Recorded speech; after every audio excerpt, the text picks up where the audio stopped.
नमस्कार।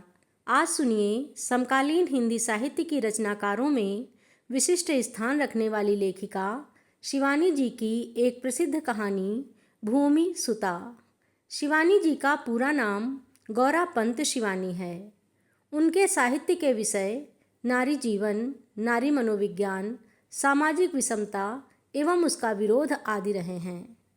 नारी मन की दुविधाओं, परेशानियों और पारिवारिक उलझनों को एक नारी होने के नाते शिवानी जी ने सूक्ष्मता से समझा है और अपने साहित्य में स्थान भी दिया है। कहानी भूमि सुता अत्यंत मार्मिक कहानी है। अनुराधा एक अनाथ बच्ची को गोद लेती है और उस पर अपनी पूरी ममता न्यौछावर कर देती है और अंत तक वही बेटी उसका सहारा बनती है, जबकि स्वयं उसकी कोख से जन्मा पुत्र उसे छोड़कर चला जाता है। तो आइए सुनते हैं कहानी भूमि सुता। उस रात को अनुराधा क्या कभी भूल सकती थी? उसी रात को उसके जीवन ने एक ऐसी करवट ली थी जिसका उसे पूर्वाभास भी नहीं था। कुछ ही घंटों पूर्व जत्रियों से जगमगाते उसके लॉन में एक विराट पार्टी का आयोजन संपन्न हुआ था। अभी भी अर्दलियों के मेज कुर्सी खिसकाने की सर्रफर समाप्त नहीं हुई थी। पीने पिलाने के लंबे दौर के बाद क्लांत गहन निद्रा निमग्न पति की पलंग से लटकी शिथिल पुष्ट बाँह को उसने धीरे से उठाकर पलंग पर रखा ही था कि अचानक शोर सुनकर खिड़की पर खड़ी हो गई। लगता है आज ये अर्दली सोने नहीं देंगे।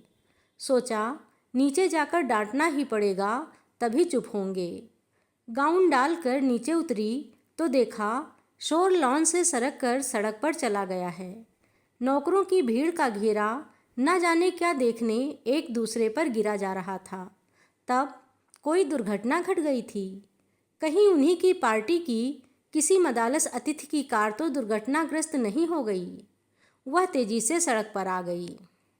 क्या हो गया हीरा सिंह, आज सोने नहीं दोगे क्या?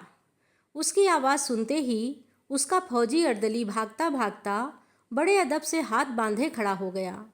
मेम साहब, कूड़ेदान के पास कोई एक बच्ची डाल गया है। क्या? हाँ मेम साहब, चलकर देखिए।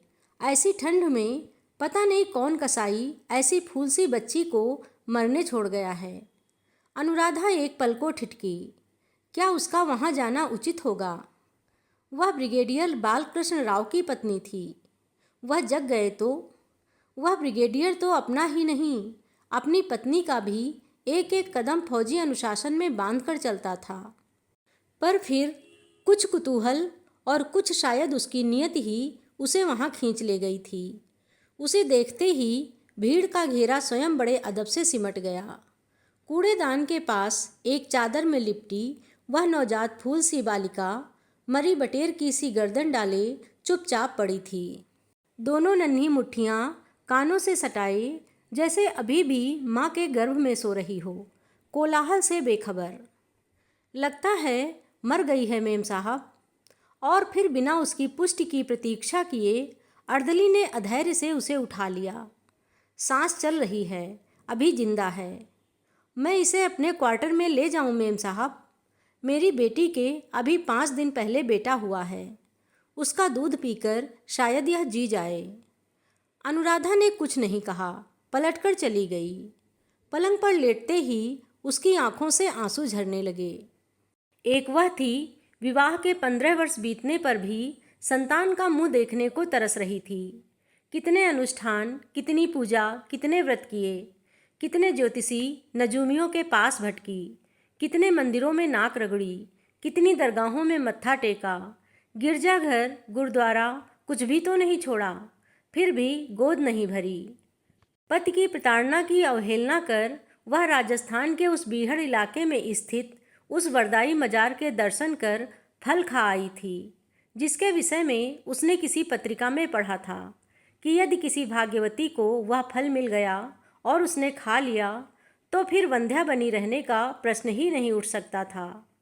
कहा जाता था कि एक बार एक जनखा वहाँ पहुँचा, उसके भाग्य से फल भी मिला, खाया भी। कुछ ही महीनों में दिव्य फल ने अपना प्रभाव दिखा दिया। गर्भ में शिशु की हलचल भी हुई, किंतु जन्म से पहले ही अजन्मे शिशु ने अपनी विचित्र जननी के प्राण ले लिए और साथ ही अपने भी। एक यह हृदयहीन जो ऐसी सुंदर बच्ची को माघ की कड़कती ठंड में मरने छोड़ गया। यह कैसा अन्याय है विधाता का। मजार के पास पड़ी थी, इसी से सैयद बाबा ने शायद बचा लिया। रात भर वह सो नहीं पाई। बार बार जी में आ रहा था बच्ची को क्वार्टर से उठा छाती से लगा ले। क्या पता ईश्वर ने उसी के लिए यह दुर्लभ उपहार भेजा हो। पति जगे तो रात का हैंगओवर अभी भी पलकों पर छाया था। उसने ब्रिगेडियर को रात की घटना सुनाई तो वह भन्ना उठा। हीरा सिंह को क्या पड़ी थी जो उसे यहाँ ले आया, वह भी हमारे सागर पेशे में। पुलिस खबर पाते ही आ धमकेगी। कहाँ है, बुलाओ उसे। क्यों बुलाऊं? इस बार अनुराधा तनकर सामने खड़ी हो गई। यह कहूँ कि जहाँ से लाया है वहीं पटका। हीरा सिंह ने वही किया जो हमें करना चाहिए था। आखिर पड़ी तो हमारी ही कोठी के सामने थी। नहीं, उससे कहो अभी पुलिस थाने जाकर बच्ची को उन्हें सौंप आए। तभी हीरा सिंह बच्ची को लेकर स्वामी के सम्मुख नतमस्तक खड़ा हो गया। वह साहब की गर्जना सुन भागकर बच्ची को ले आया था। क्या करता सरकार, नहीं लाता तो यह वहीं दम तोड़ देती। कोई ले जाने को तैयार ही नहीं था।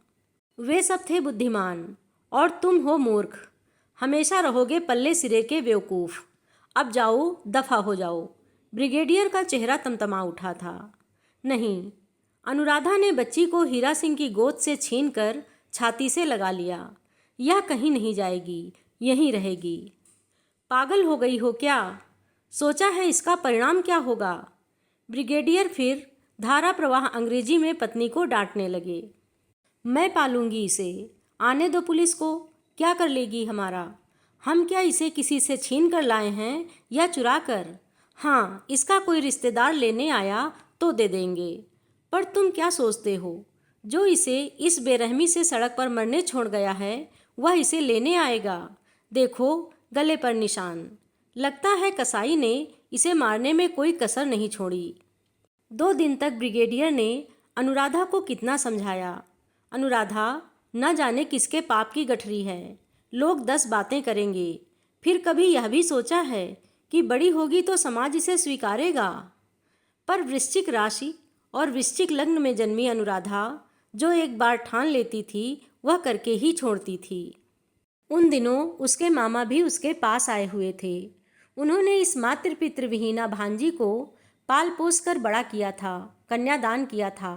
उन्होंने भी बहुत समझाया, अनुराधा बेटी, पराई संतान पालना बहुत सहज नहीं होता। जब यह विवाह योग्य होगी तब भी क्या तुम ईमानदारी से कह पाओगी कि यह तुम्हारी बेटी है? कौन है इसकी माँ? पिता का कुलगोत्र क्या है? ये प्रश्न तुम्हें बौखला देंगे। मैं तुमसे पहले भी कह चुका हूँ कि गोद ली गई संतान कभी कभी माँ बाप का गलग्रह बन जाती है। तुम तो देख भी चुकी हो अनुराधा, ब्रिगेडियर ने कहा। कर्नल गनी की क्या दुर्दशा हुई। कश्मीर पोस्टिंग हुई तो एक गरीब सईस के खूबसूरत बेटे को गोद ले लिया। अपनी संतान थी नहीं, उसी पर मियाँ बीवी ने ऐसा लाड़ लड़ाया कि पूछो मत। सबसे प्रख्यात पब्लिक स्कूल में भेजा, पर था तो सईस का बेटा। मसें भीगी तो माँ बाप को ही दुलत्ती झाड़ने लगा। कौन है मेरे माँ बाप? क्यों खरीदा आपने मुझे? क्या हक था आपको? और फिर एक दिन अपने उन्हीं माँ बाप को ढूंढने बिना कुछ बतलाए चुपचाप घर से भाग गया। साथ में ले गया बाप का वॉलेट, माँ के गहने और बहुत कुछ। सुनो अनुराधा, मामा ने फिर शांत स्वर में समझाया, जिस दिन इसे पता लगेगा तुम इसकी सगी माँ नहीं हो, पता तो एक न एक दिन जरूर लगेगा। कब तक छिपाओगी? कुदरत से तुम नहीं जूझ पाओगी। उसी दिन यह तुम्हारी सामान्य सी डांट फटकार भी नहीं सह पाएगी। बार बार यही सोचेगी, मेरी सगी माँ होती तो क्या ऐसे डांटती। मैं जानता हूँ तुम इसे प्राणों से भी अधिक चाहोगी, पर अनुराधा, जिस सुख से विधाता हमें वंचित कर दैवी दंड देता है, उस दंड को स्वीकारने में ही हमारा हित है। विधाता ने तुम्हें ऐसा पति दिया है, वैभव दिया है, एक संतान ही तो नहीं दी। और फिर तुम दोनों की उम्र भी गोद लेने की नहीं रही। पर अनुराधा अपनी जिद पर अड़ी रही। पुलिस के आईजी उसके पति के क्लब के मित्र थे, ड्रिंक्स और ब्रिज के साथी। उन्होंने गोद बिठा दी। ना कोई अड़ंगा लगा, ना पूछताछ ही हुई। एक दिन विधिवत पंडित को बुलाकर उसका नाम भी धर दिया गया। घड़ी पल तिथि विहीना जन्मी थी। इसी से पंडित ने सुझाव दिया, कुछ भी नाम धर दीजिए। ब्रिगेडियर भी बच्ची का सुंदर चेहरा देखकर पिघल गए थे। उन्होंने नाम धरा गोमती, लखनऊ में जन्मी है। नहीं, मामा ने कहा, नदी और नक्षत्र का नाम नहीं रखा जाता। सीता, अनुराधा ने कहा, छोटा सा नाम है, सुंदर भी और पुकारने में भी छोटा। नहीं, मामा ने फिर विरोध किया, यह नाम भी नहीं। यह नाम भी नहीं, क्यों भला? सीता क्या कभी सुखी रही? 14 वर्ष का वनवास झेला, रावण ने हरण किया, पति ने त्याग दिया। रखना है तो पार्वती धर दे। पार्वती जैसे बड़ी सुखी रहीं। नंग धड़ंग पति, पत्ते खाकर तपस्या की, मायके से धकेल दी गईं और बैल की सवारी मिली। अनुराधा ने बच्ची को मामा की गोद में डाल दिया। देखो मामा, क्या रंग है, आंखें देखो, जैसे भगवान ने 2 पन्ना जड़ दिए हैं। नाक एकदम यूनानी। मैं तो इसका नाम रखूंगी भूमि सुता, धरती की बेटी है यह। और फिर सुता को देखने नित्य ही फौजी अफसरों की पत्नियां दल बांधकर आने लगीं। जो देखता वही उसका भुवन मोहिनी रूप देखकर मुग्ध हो जाता। बड़ी होकर यह निश्चित ही मिस यूनिवर्स बनेगी मिसेज राव। क्या नैन नक्श हैं और क्या कॉम्प्लेक्शन। इसी बीच ब्रिगेडियर की बदली कोहिमा को हो गई, फिर सिक्किम और फिर सुदूर चीन।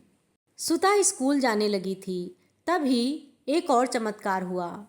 पिता को एक से एक सुख साधन दिलाकर भी सुता को जैसे संतोष नहीं हुआ। एक दिन अनुराधा बिस्तर से उठी तो लगा वह गिर पड़ेगी। पलंग की पाटी न थामती तो शायद चकराकर गिर भी पड़ती। पेट की सारी आंतें गोलमोल घूमती मुंह को आ रही थीं। वह घबराकर फिर लेट गई। घर में अकेली थी। सुता स्कूल गई थी, पति दौरे पर।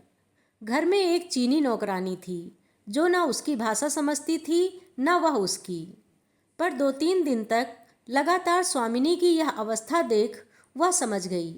वह स्वयं 9 बच्चों को जन्म दे चुकी थी। हंसकर उसने अपने पेट के इर्द गिर्द दोनों हाथों का घेरा बना उसे समझाया कि उसने उसकी बीमारी का सूत्र पकड़ लिया है। यही नहीं, काल्पनिक शिशु को दोनों हाथों में हलरा दुलरा स्थिति और स्पष्ट कर दी। तुम्हें क्या हुआ है मम्मी? भोली सुता ने अपनी नन्ही बाहें माँ के गले में डालकर पूछा। तुम बिस्तर से उठती ही नहीं। हे भगवान, अनुराधा मन ही मन सोचती व्याकुल हो उठी।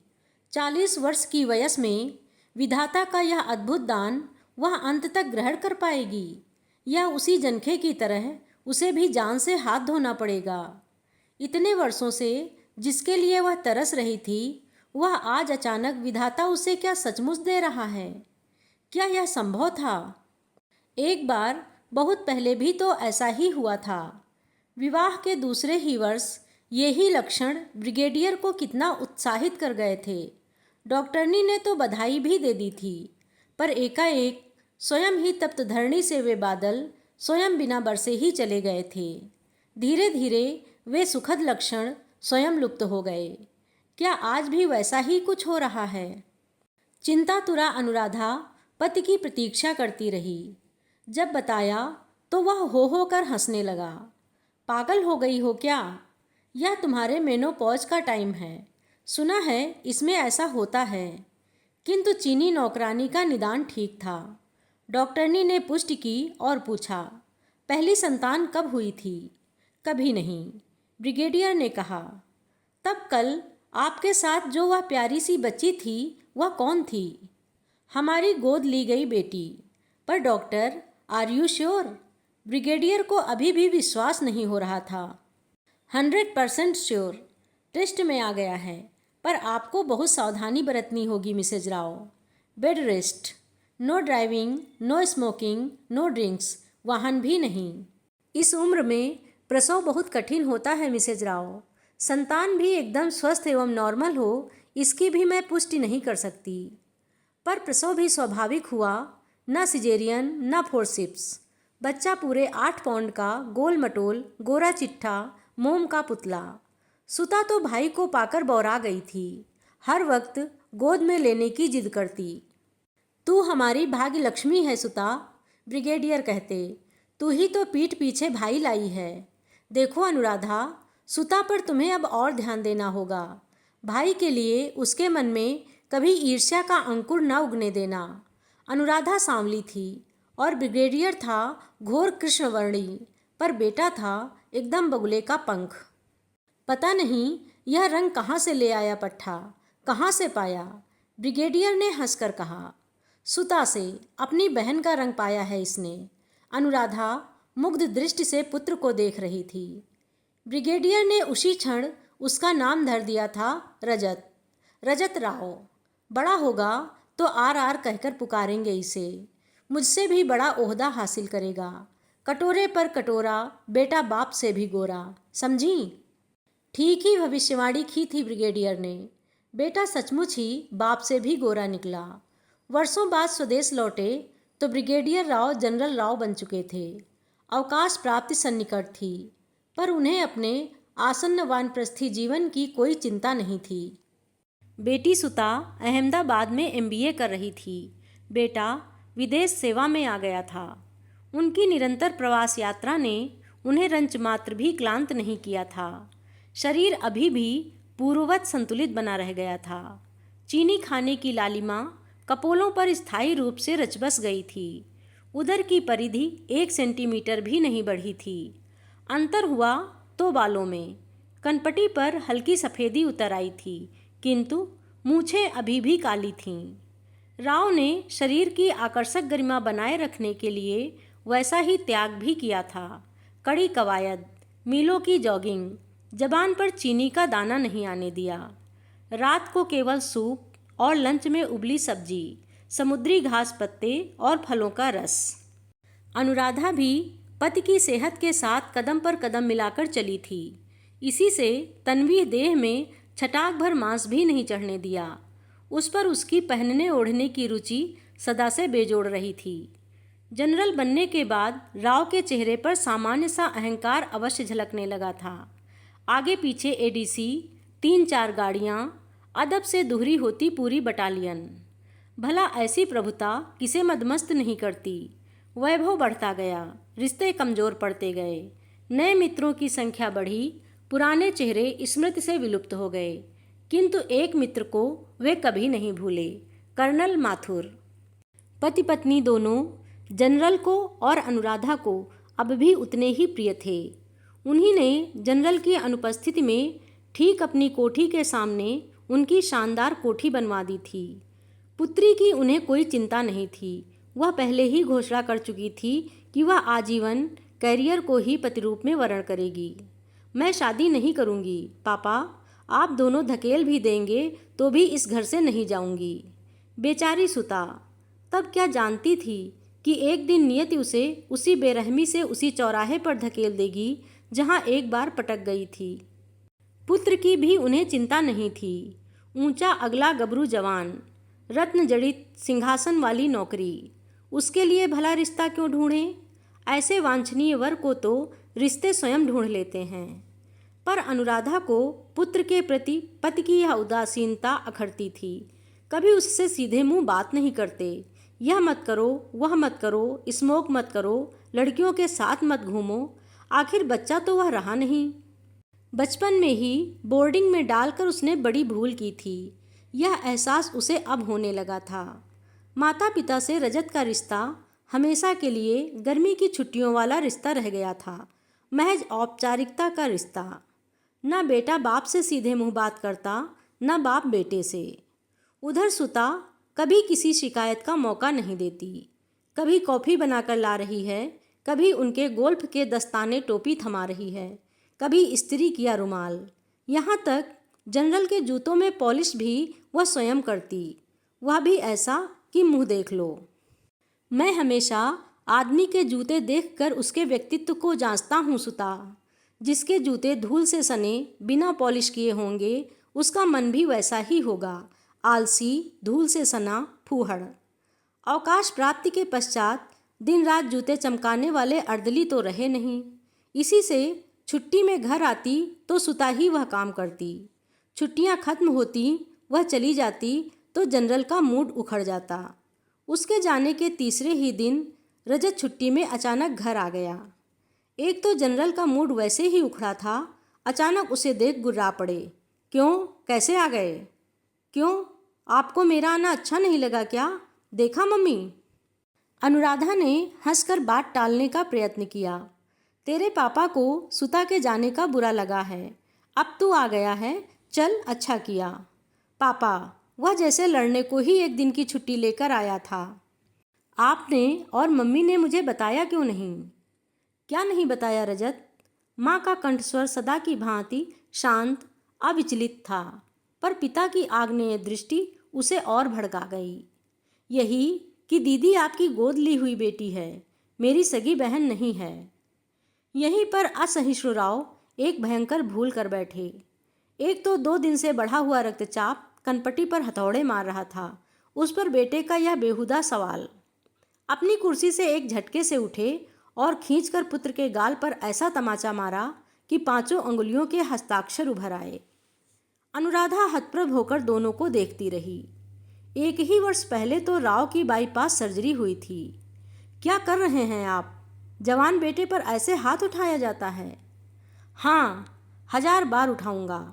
खबरदार जो कभी यह बात जबान पर लाए या सुता से कुछ कहा। वह कुछ भी नहीं जानती। जरूर नहीं जानती, रजत व्यंग्य से हंसा। तब ही आपकी चमचागिरी कर दिन रात मस्का लगा रही है। जूतों में पॉलिश, पाइप भरना, बिस्तर लगाना। आपको मम्मी को खुश करके एक दिन आपकी पूरी जायदाद में बराबर का हिस्सा लेना चाहती है वह। मैं भी देखता हूँ कैसे लेगी वह। और फिर वह तीर सा निकल गया।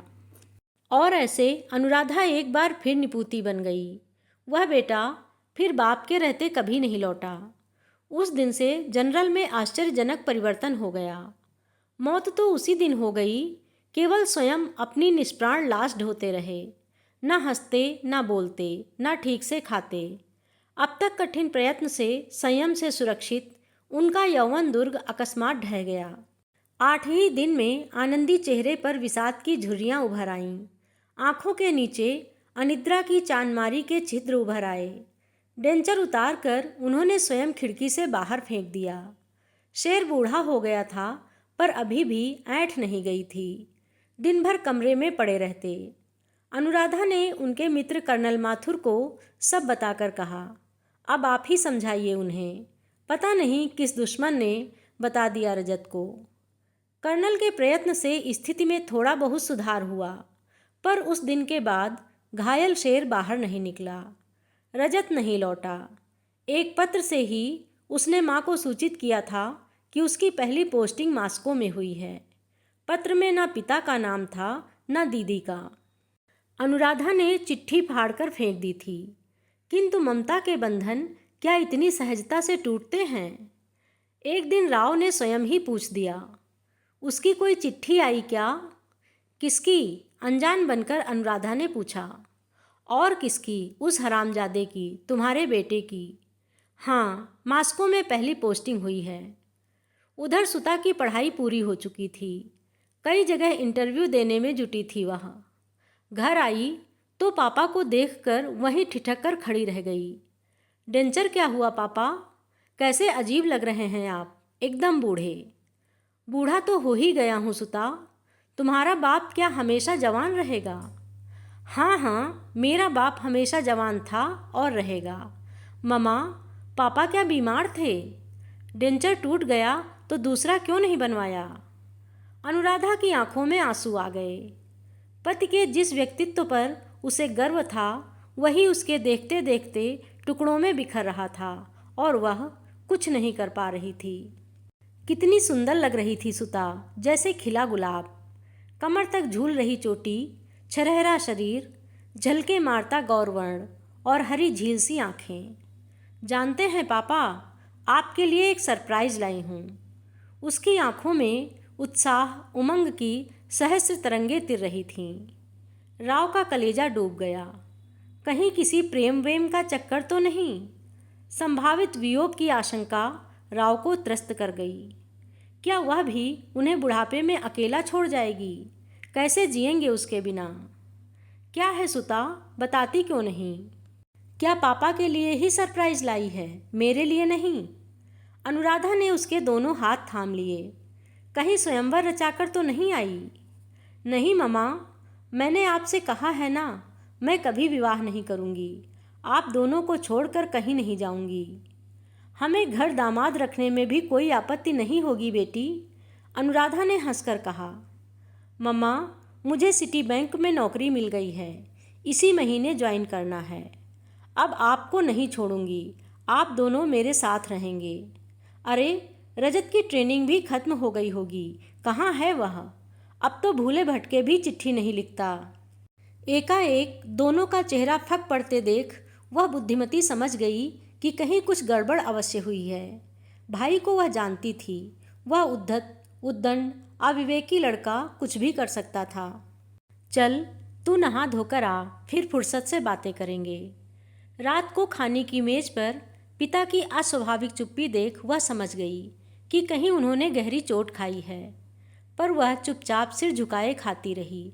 उसने ना कुछ कहा ना पूछा। पुत्री के आने पर अनुराधा उसी के कमरे में सोती थी। पति को दूध दवा देकर वह आई तो चेहरा एकदम उतरा था, जैसे महीनों की बीमार हो। अनुराधा उसकी बगल की पलंग में लेटी थी। माँ के आते ही उठकर उसकी पलंग पर लेट गई। दोनों हाथों से माँ के हाथ थाम उसने पूछा, मम्मा, क्या हुआ है? कुछ कहो ना, मेरा दम घुटा जा रहा है। इस बार इतने दिनों से रोका गया अनुराधा का गहवर सहस्र धाराओं में फूट चला। वह बच्ची की तरह सुबक उठी। मम्मा प्लीज ऐसे मत रो, मैं कुछ नहीं पूछूंगी, फॉरगेट इट। नहीं सुता, मैं आज तुझसे वह कहने आई हूँ जो बहुत पहले कहना चाहिए था। अपना कलेजा मजबूत कर और याद रख बेटी, मैं और पापा तुझे बहुत बहुत प्यार करते हैं, हमें कभी गलत मत समझना। कैसी पहेली बुझा रही हो मम्मी, आज तुम्हें अचानक यह क्या हो गया है? सदा अविचलित गांधीर्य की साक्षात मूर्ति अनुराधा आज इतनी अशांत, विचलित क्यों लग रही थी? शांत झील की जलधारा में जैसे किसी ने ढेला मार दिया हो। और फिर अनुराधा एक सांस में सब कुछ कह गई थी। इस ग्रह में उसकी आगमनी से लेकर रजत का अविवेकी आरोप, कुछ भी नहीं छिपाया उसने। एक पल को कमरे में स्तब्ध सन्नाटा छाया रहा। सुता पत्थर बनी चुपचाप बैठी रही, एक शब्द भी नहीं बोली। अस्पष्ट लैंप पोस्ट की रोशनी उसके चेहरे पर पड़ रही थी। कमरे की बत्ती बुझी थी। कागज सा सफ़ेद वह कमनीय चेहरा देख अनुराधा कांप उठी। वर्षों पूर्व की गई मामा की भविष्यवाणी क्या सच होती जा रही थी? जहाँ उसे पता लगेगा अनुराधा वह तुम्हारी सगी बेटी नहीं है, उसका विश्वास तुमसे उठ जाएगा। एक न एक दिन वह अवश्य पूछेगी, कौन थी मेरी माँ, कौन थे मेरे पिता? तब क्या उत्तर दोगी तुम? उसी क्षण सुता ने संयत कंठ से पूछा, मेरी माँ कौन थी, तुम जानती हो मम्मा? और मेरे पिता? इस बार भी अनुराधा झूठ नहीं बोल पाई। हाँ, वह जानती थी। पुलिस ने तीसरे ही दिन पता लगा लिया था। सौतेली माँ के दुर्व्यवहार से ऊब कर घर से भागी उसकी अभागिनी जननी किसी समृद्ध जमींदार ठाकुर की बेटी थी। संन्यास लेने स्वेच्छा से नहीं, भटककर पहुंची थी ब्रह्मकुमारियों के आश्रम में। वहां आते ही बीमार पड़ी। पता लगा दोनों फेफड़े क्षयग्रस्त हैं। तत्काल उसे इलाज के लिए ठाकुरगंज के टीबी अस्पताल में भेज दिया गया।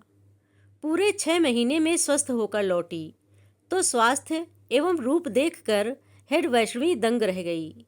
कपोलों की लालिमा, बड़ी बड़ी मदमस्त आंखों में उठती गिरती आनंद उत्साह की सहस्र तरंगें।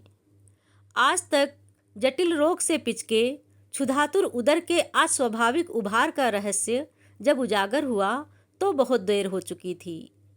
पूरे शहर में उस सर्वस्व त्यागिनी वैष्णवी दल की प्रचुर ख्याति थी।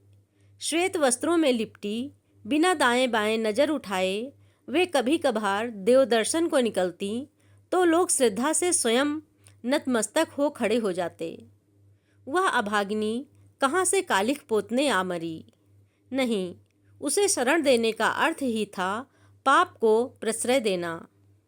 आधी रात को उसे बड़ी बेरहमी से बाहर निकाल दिया गया था। वह फिर कहाँ गई, कहाँ उसने अपनी अवांछित संतान को जन्म दिया, यह सब वैष्णवी ने पता लगा लिया था। वही बदचलन मुसलमान डॉक्टर इदरीस कुरैशी ने उसे ले जाकर निशादगंज की एक कोठरी में छिपा दिया था और स्वयं सांडसा घूमने लगा था।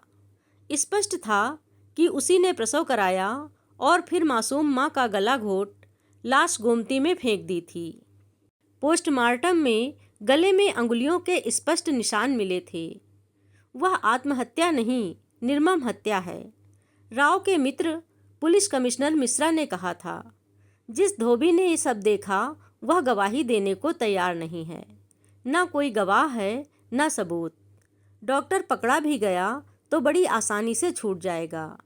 बच्ची तुम्हारे पास ही रहे, इसी से अब हमने फाइल दाखिल दफ्तर कर दी है। धीरे धीरे सबूत भी जुट गया था। अनुराधा जैसे ट्रांस में बोलती जा रही थी। लाश गोमती में बहा, वह तुझे लेकर मजार पर पहुंचा। तेरा गला घोंटने जा ही रहा था कि पेड़ के नीचे सोया मुजावर जग गया। कौन है रे? रोती बच्ची को वहीं पटक डॉक्टर भागा।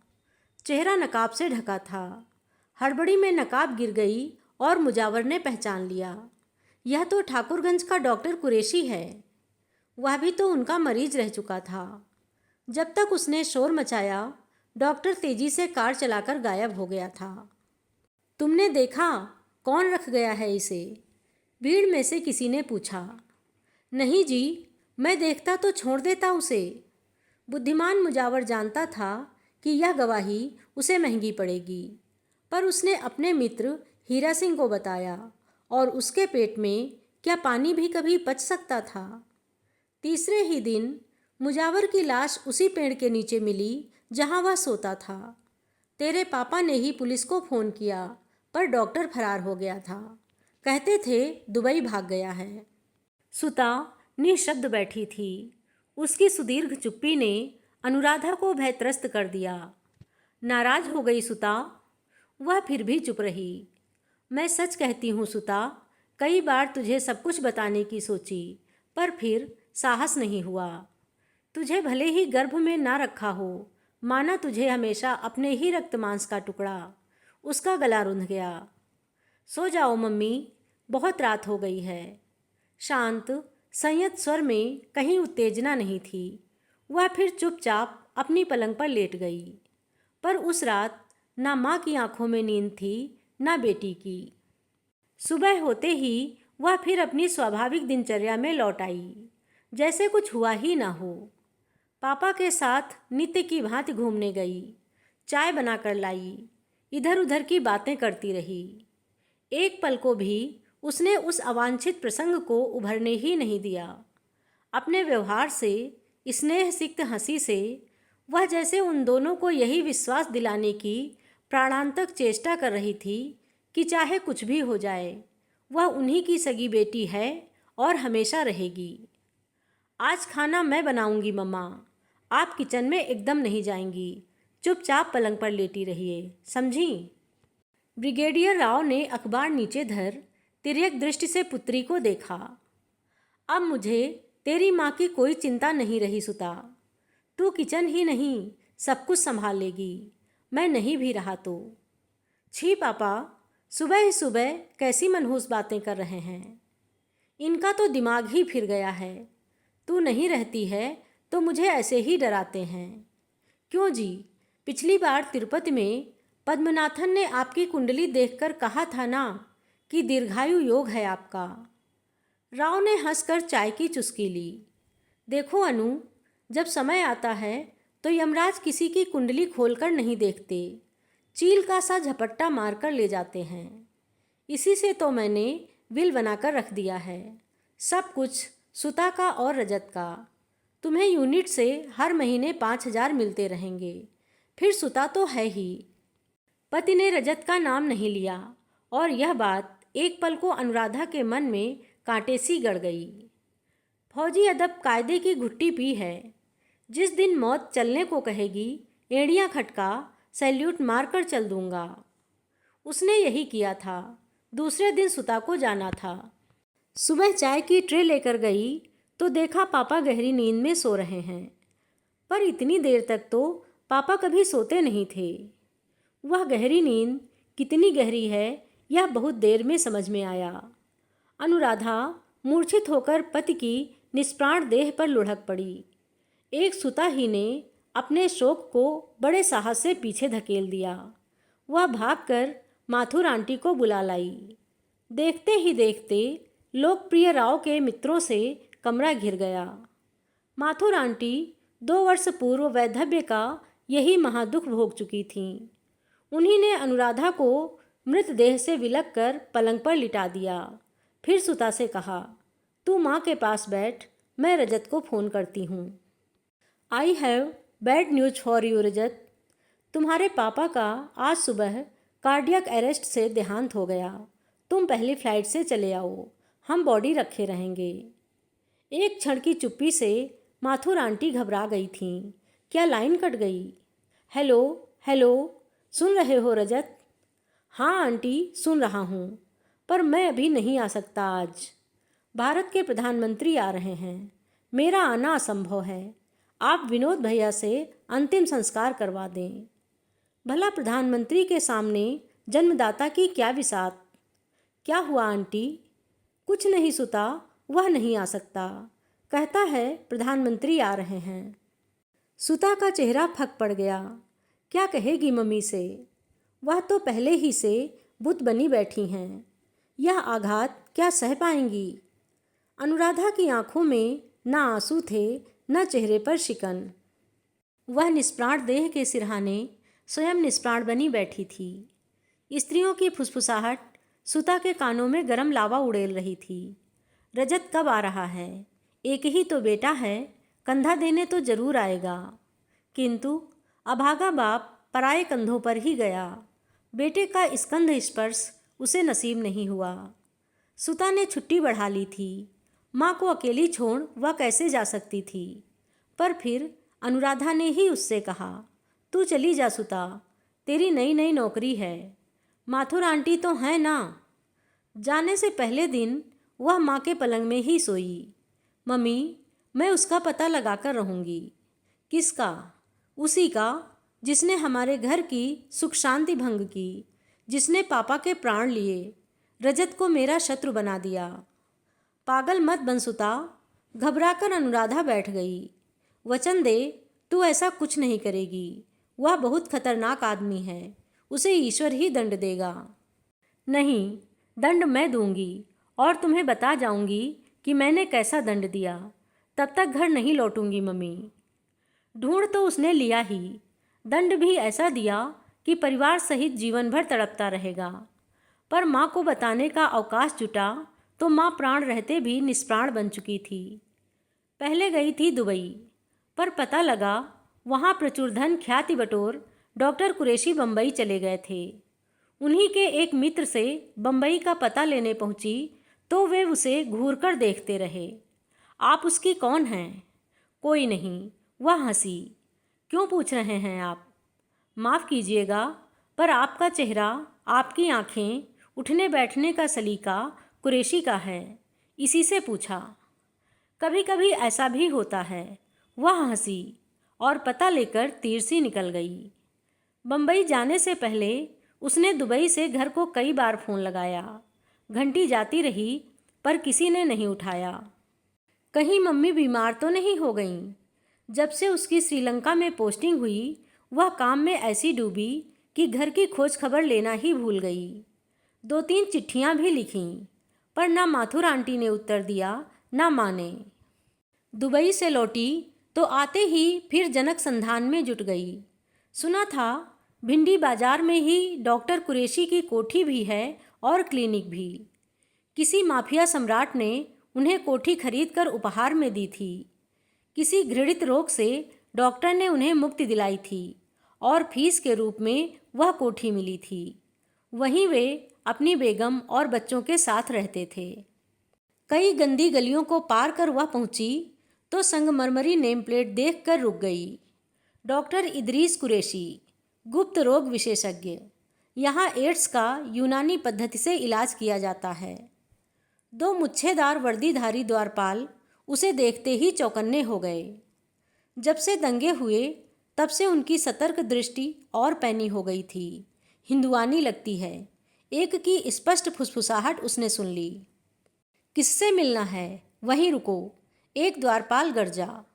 डॉक्टर कुरैशी से, वे घर पर किसी मरीज को नहीं देखते, क्लिनिक में जाइए। मैं मरीज नहीं हूँ, उनसे मिलना है। क्या बात है, कौन है अब्दुल? एक विचित्र मूर्ति द्वार घेर कर खड़ी हो गई। शोक नीले रंग का सूट, रेशमी जालीदार दुपट्टा, सिर से पैर तक सोने की जगमगाहट।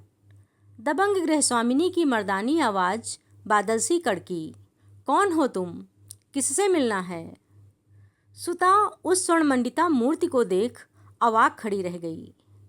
गल्फ एयरवेज से उतरती, सोने से झलमलाती ऐसी मूर्तियां तो वह दिन रात देखती थी, पर इतने गहने, कूहनी तक ठसी फंसी सोने की चूड़ियाँ, इंजन के सर्चलाइट सी चमकती, चौड़े नथुनों को और चौड़ा दिखाती हीरे की लौंग, कंठ में भैंस के गले की सी मोटी दुहरी सोने की चेन, गुलबंद, पान से लाल होंठ।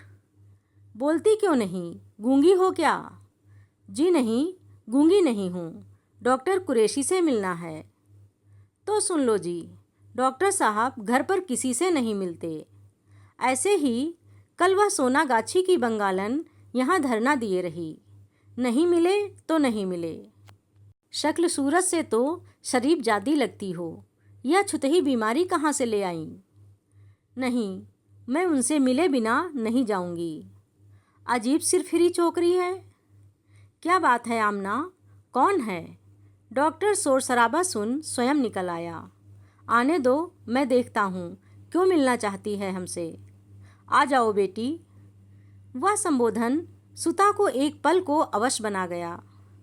डॉक्टर अपने दीवान खाने में एक जहाज नुमा सोफे में धंस कर बोला, बैठो, कहो क्यों मिलना है हमसे। बुर्राक पाजामा, मलमल का कुर्ता, मुंह में सिगार, सामने दो बड़े बड़े फूलदानों में महकता नरगिस का गुच्छा। एक नाव से बने क्रिस्टल के पात्र में मोगरे के फूल नन्ही बतखों से तैर रहे थे। सामने दीवार पर मक्का मदीना की तस्वीर, कुरान की आयतें। पूरे कमरे में लोबान के सुवासित छल्ले तैर रहे थे। इसी से पहले चेहरा ठीक से नहीं दिखा, जब दिखा तो सिर चकरा गया। अब समझ में आया दुबई में उनका मित्र उसे क्यों घूर घूर कर देख रहा था। कितना साम्य था बाप बेटी के चेहरे में, वही रंग, वैसी ही तीखी नाक और एकदम वैसी ही हरी आँखें। जो कहना है बिना झिझक कह डालो, घबराओ नहीं, हमारे पास हर मर्ज की दवा है। हमने कईयों को नई जिंदगी बख्शी है और कितनों की जिंदगी छीनी है। सुता ने तपाक से पूछ लिया। डॉक्टर का चेहरा तमतमा उठा, कौन हो तुम? अपना चेहरा देखिए आईने में और फिर मेरा देखिए, फिर नहीं पूछेंगे कि मैं कौन हूँ। यह क्या बदतमीजी है? जी हाँ, मैं वही हूँ जिसकी मासूम भोली माँ का गला घोंट आप गोमती में बहाए थे। मैं वही हूँ जिसका गला घोंट आप सैयद बाबा की मजार पर पटकाए थे। मुजावर ने देख लिया तो आपने उस गवाह को भी साफ कर दिया। डॉक्टर का चेहरा सफ़ेद पड़ गया। घुटने पर धरे दोनों हाथ बुरी तरह कांपने लगे। क्या चाहती हो तुम? पैसा? बोलो कितना चाहिए? पैसा। वह ज़ोर से हंसी। पर्दे के पीछे छिपी डॉक्टर की मुटल्ली 9 बच्चों सहित सब कुछ सुन रही है। उसने देख लिया था। कुछ चीज़ें ऐसी भी होती हैं डॉक्टर कुरैशी, जिन्हें पैसा भी नहीं खरीद सकता, जानते हैं आप? वह उत्तेजित होकर खड़ी हो गई थी। मैं इतनी दूर से यही कहने आई हूँ, सुन सकेंगे आप? जो कहना है जल्दी कहो और दफ़ा हो जाओ। मेरा वक्त बहुत कीमती है, मरीज इंतज़ार कर रहे होंगे, नमाज भी पढ़नी है। अच्छा, तो आप नमाज भी पढ़ते हैं? 2 जोड़ा हरी आँखें आपस में टकराईं। एक में थी घृणा, क्रोध और प्रतिहिंसा, दूसरे में था आतंक, केवल आतंक। कहीं पर्स में पिस्तौल छिपाकर तो नहीं लाई है छोकरी, बदला लेगी क्या? मैं यही कहने आई हूँ कि आपकी यह आलमगीर कोठी, गहनों से लदी आपकी बेगम, बेशुमार दौलत सब यहीं धरी रह जाएगी। यहाँ तो यहाँ, कब्र में भी आप तड़पते रहेंगे। आप हत्यारे बूचड़ हैं डॉक्टर, अपने कुरैशी नाम को सार्थक किया है आपने। फिर वह हवा के झोंके सी निकल गई थी। एक बार जाने से पहले उसने मुड़कर देखा अवश्य था। डॉक्टर का मुंह खुला था, जबड़े लटक गए थे, आंखों में था भयंकर आतंक। लग रहा था अदृश्य हथकड़ी बेड़ियों में कसा बंधा जघन्य अपराधी हिलडुल भी नहीं पा रहा है। अपना बदला वह ले चुकी थी, तड़बे का अवश्य, पर उसकी बेगम, उसके बच्चे भी तो सब सुन रहे थे। उसे दृढ़ विश्वास हो गया कि जो अपने अतीत को भुला केवल अपने समृद्ध वर्तमान में जीता है, उसे भविष्य कड़ा दंड अवश्य देता है। अब वह घर जा सकती थी, पर सामान संजो ही रही थी कि माथुर आंटी की चिट्ठी मिली। कहाँ खो गई हो तुम सुता? रजत और तुम्हारी भाभी से तो मुझे कोई उम्मीद नहीं थी, पर तुम कैसे भूल गई अपनी मम्मी को? अब भी उन्हें देखने नहीं आई तो जीवन भर पछताओगी सुता। वह अब इस दुनिया में रहकर भी नहीं है। ब्लड काउंट तो लो था ही, अब स्मृत भ्रष्ट भी हो गई है। उसे ना कुछ याद है, ना होश ही रहता है। मैं ही जबरदस्ती नहलाती हूँ, खिलाती हूँ। रजत को लिखा तो उसने उत्तर ही नहीं दिया। सुना है कैलिफोर्निया चला गया है। फिर एक दिन दोनों बिना बताए आ गए, होटल में रुके। 2 दिन बाद जाने लगे तो कटलरी, बोन चाइना, फर्नीचर सब औने पौने दाम में बेच गए। कहने लगे, सोचते हैं मम्मी को कलकत्ता के चेशायर होम में रखाएं। आप कब तक इन्हें संभालेंगी? मैं भी अड़ गई। जीते जी मैं अनुराधा को किसी पिंजरापोल में नहीं जाने दूंगी। दिन भर मैं देखती हूँ, रात की एक नर्स रख ली है। लगता है इसके प्राण तुझमें ही अटके हैं। तू आ जा सुता। सुता दूसरे ही दिन पहुँच गई थी। माथुर आंटी द्वार पर ही खड़ी थीं। अभी अभी खिलाकर सुला आई हूँ। सुना है यह बीमारी पहले विदेशों में ही होती थी, बुढ़ापे की बीमारी, ना अच्छे भलों में गिनती, ना पागलों में। सुता जानती थी उस बीमारी का कारण क्या है। विदेशों में संतानों की उदासीनता से पीड़ित, निष्कासित, ओल्ड होम में डाल दिए गए बूढ़े माँ बाप क्या वह हाइड पार्क की बेंचों पर स्वयं शून्याकाश को निहारते नहीं देख चुकी है? संतान प्रदत्त वे ही अकृतज्ञ आघात उन्हें धीरे धीरे विस्मृत के गर्भ में डुबो देते हैं। एड्स की भांति अब यह बीमारी भी भारत में रेंग आई है। रजत और उसकी पत्नी के दिए गए अदृश्य आघातों के नासूर क्या एक आध थे? निराश्रित होने का आतंक अनुराधा की निरीह आंखों में सदा के लिए जम गया था। कहाँ जाएगी वह? कहीं कमरे ही में लावारिस लाश सी पड़ी रही तो कौन देगा उसे मुखाग्नि? टूटी सी कैंप कॉट में सिमट कर बित्ते भर की रह गई माँ को देख सुता ने बड़ी चेष्टा से रुलाई रोकी। सामने के 2 दांत टूट गए थे। जिस गहन केश राशि को वेड़ी बनाने में उसकी अंगुलियां दुखने लगती थीं, वह दूरवा दल के विरल गुच्छे सी एक रबर बैंड में बंधी थी। कहाँ गया मम्मी का वह दबंग व्यक्तित्व? क्या पापा का डबल बेड भी बेच गए? कहा ना मैंने, सुतली भी नहीं छोड़ी। उसका भी गोला बनाकर बेच गई तेरी भाभी। Fridge, washing machine, 3 AC. Lucknow की इस सड़ी गर्मी में मम्मी कैसे रहेंगी यह भी नहीं सोचा। क्या सोचते? मैंने क्या अनुराधा को यहाँ रहने दिया, अपने यहाँ उठा ले गई। फिर मुझे लगा भले ही विस्मृत हो गई हो, कहीं तो इसके इस प्रिय बंगले के फर्श तले इसके अवचेतन में इसकी स्मृतियाँ दबी पड़ी होंगी। जा रही हैं तो यहीं से जाएं। सुता ने उस संक्षिप्त अवधि में माँ की सेवा में अपने को मिटा दिया। रात की नर्स की छुट्टी कर दी। माथुर आंटी को जोर जबरदस्ती कर घर आराम करने भेज दिया। ये अंतिम क्षण सिर्फ माँ बेटी के रहे। तीसरे दिन ब्रह्म मुहूर्त में मम्मी का हाथ स्वयं उससे विलग हो गया। बड़ी देर तक वह उसकी छाती में मुंह छिपाए पड़ी रही। फिर माँ का हिमशीतल माथा चूम उसने चादर से मुंह ढाँप दिया और माथुर आंटी को बुला लाई। उन्हीं की मदद से उसने फिर मुट्ठी भर की प्राणहीन देह को भूमि पर धरा। उजाला होते ही प्रतिवेशी भागते आ गए। वह संत स्वभाव की सौम्य प्रतिवेशनी सबको प्रिय थी। अंतिम संस्कार मैं करूंगी आंटी। सुता का दृढ़ स्वर सुन सब चौंक उठे। नहीं, यह तो बेटा करता है सुता। देखते ही देखते महाप्रस्थान की पूरी तैयारी हो गई। दाग कौन बैठेगा, यह काम तो पुत्री नहीं कर सकती। विनोद आ गया है, वह अनुराधा को चाची कहता था, वही दाग बैठेगा, माथुर आंटी ने कहा। विनोद उनका भतीजा था। किसी तरह समझा बुझाकर सुता को घाट जाने से रोक लिया गया। तीसरे दिन एक गंडपात्र में अस्थियां चुनकर विनोद उसे थमा गया था। सुता, प्रयाग, बनारस या हरिद्वार में विसर्जित कर देना। पूरे 10 दिन तक वह विनोद के साथ निषादगंज के घाट पर क्रिया करने बराबर खड़ी रही। लखनऊ के उस घाट की तीखी सीढ़ियाँ उतरते ही जैसे उसकी श्वास अवरुद्ध हो जाती थी। एक ओर शिव का मंदिर, सामने डोरियों से बंधा अश्वत्थ का अक्खड़ वृक्ष, जिसकी परिक्रमा कर मृत व्यक्ति से अंतिम विदा ली जाती थी। आसपास बनी समाधियाँ और सामने बहती गोमती की धूमिल क्षीण जलधारा। आज क्रिया का अंतिम पर्व था। हाथ में जल लो, कुश और तिल। तुम्हारी चाची थी ना? नहीं, मेरी माँ थी, मैं करूँगी। सुता विनोद को धकिया कर स्वयं बैठ गई। पंडित जी ने आश्चर्य से उसे देखा। पागल थी क्या यह लड़की?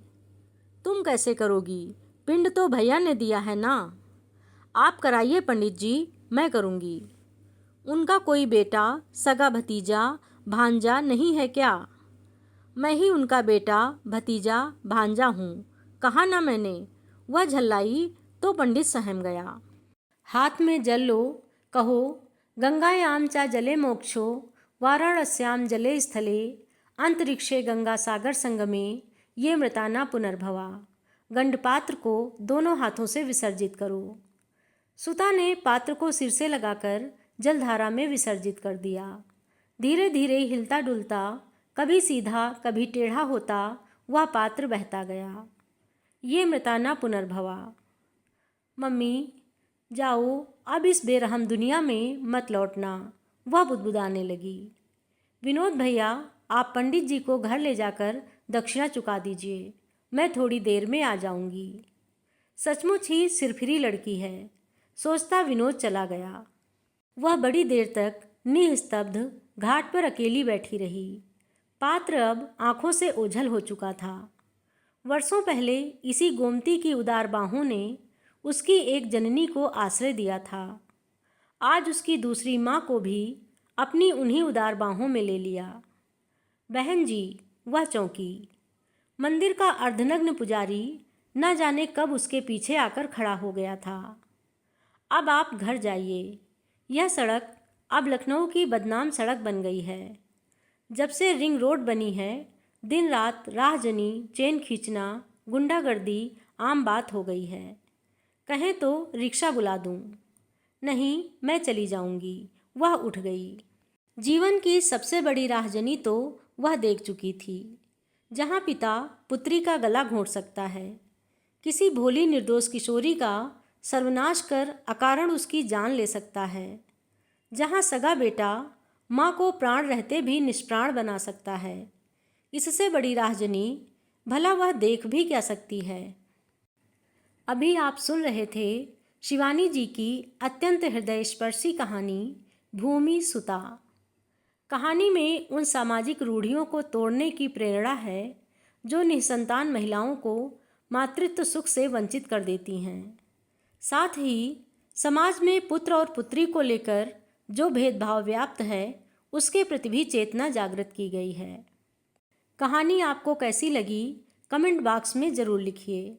साथ ही कहानी को लाइक एवं शेयर करें एवं हमारे चैनल को सब्सक्राइब अवश्य कर लें, जिससे अन्य कहानियाँ भी आप तक पहुँचती रहें। धन्यवाद।